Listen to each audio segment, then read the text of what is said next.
brought up something that's interesting. You talked about the air quality with New Year's Eve and Christmas. And I think about the 3 holidays of the year where we've got a lot of fireworks, gunfire, and just bad air quality as a result of all that stuff. The 4th is always bad, right? The night of or the morning after the 4th, all the fireworks that are shot off. Our city, at least from basically the shoreline in Santa Monica all the way to Palm Springs, it looks like a war is going off when you fly that area on the 4th. It's just an endless sea of fireworks, and all that smoke that settles as a result of the fireworks, makes it turns into an IFR environment, early in the morning because of all that. So it's really interesting. But when you look at December with Christmas and January with New Year's, we almost have the same amount of fireworks in our city, but then you also have a ton of people that are burning like the wood fire pits in the backyards. And you've also got the gunfire. So the air quality is just as bad at that time of year. And it was something I never really even considered or thought of when I worked patrol. I did good aviation. You see the difference. And then, with the amount of gunfire, I'm like, I do not want to fly on Christmas Eve or New Year's, at least below like 3,000 feet, because there's so much gunfire. It's crazy. Yeah. You guys have that same experience, Jerry, where you guys are working? Oh, absolutely. We try not to fly on 4th of July or New Year's Eve. Even though we're fixed wing, and typically we fly anywhere between 4,500 and 6,500 feet. We just, avoid the risk and stay on the ground. Yeah, because at some point you're going to have to land, right? You got to come down low to land. So absolutely. Jeff, I know in Riverside, you guys have a pretty similar environment as we did in Ontario. Can you speak to that environment and what it was like working around that? So we always flew on 4th of July. We always stayed higher. Obviously, we'd go up, a couple thousand feet in the helicopter. And just like John was saying, it literally looked like the entire Southern California was being carpet bombed by B-52s with the amount of, fireworks going off. I don't even know why they make them illegal in some counties, because nobody follows that law for sure. But New Year's was one that we always kept the aircraft on the ground unless, there was a risk of, and even our officers would go to hard point shelters that we had, parking garages set up and stuff like that. Just before midnight, they'd all go and we had 4 different areas of the city,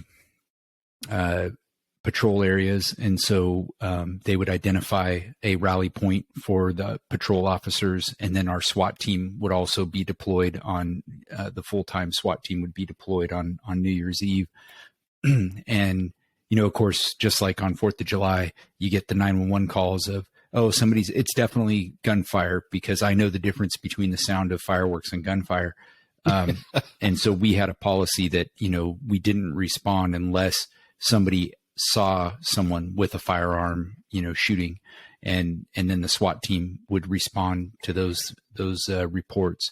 But everybody else would stay under those hard points until, shortly after midnight, and then we'd go about our regular business. So usually from like about 15 minutes or so, 30 minutes before, everybody would kind of rally at those, spots that were identified. And then, each area would have a sergeant that would, they would decide like, hey, we're responding to this, or no, we're not responding to that. And keep everybody as best they could.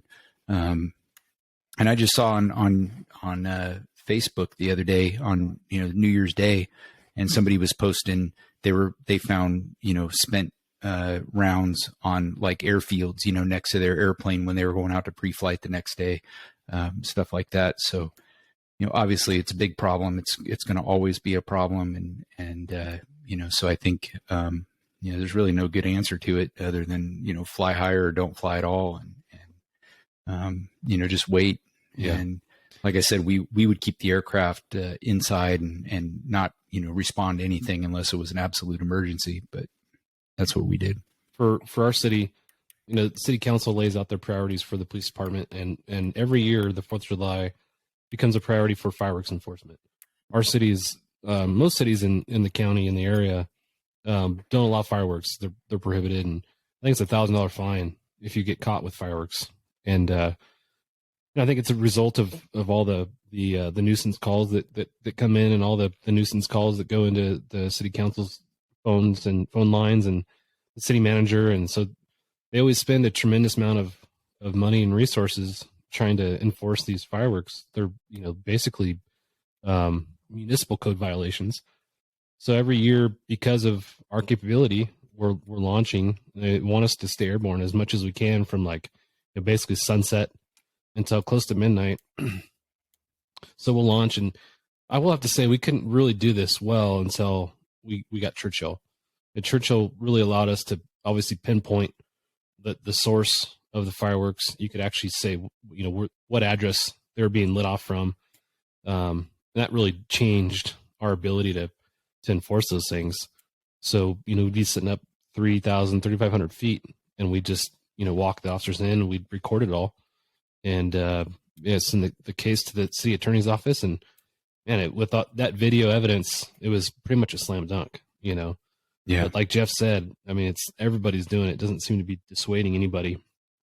It's kind of a tough decision to spend all that time and money in pursuing these cases when it doesn't do a whole lot in the end of the day. You guys, are fireworks legal for you guys where you're at? They have what's called safe.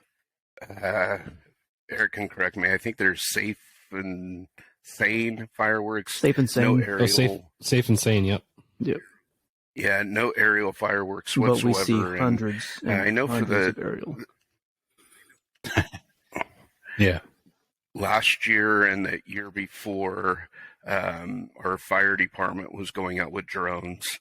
And they'd get a report of aerial fireworks somewhere, launch a drone, and try to pinpoint where it is and move in. Same thing, issue an administrative citation. Yeah, I feel like that's tough, right? Because we get we'll have pages and pages of calls holding for our patrol guys, fireworks shot, and if you don't actually see them being let off, I mean, they could be anywhere, right? That's tough to respond to those reactively versus sitting up high and just kind of waiting for them to launch off and pinpointing where they're coming from. Right. But anyways, kind of a rabbit hole. It's fun to dive down and see how other people do things. That's kind of what we've done, and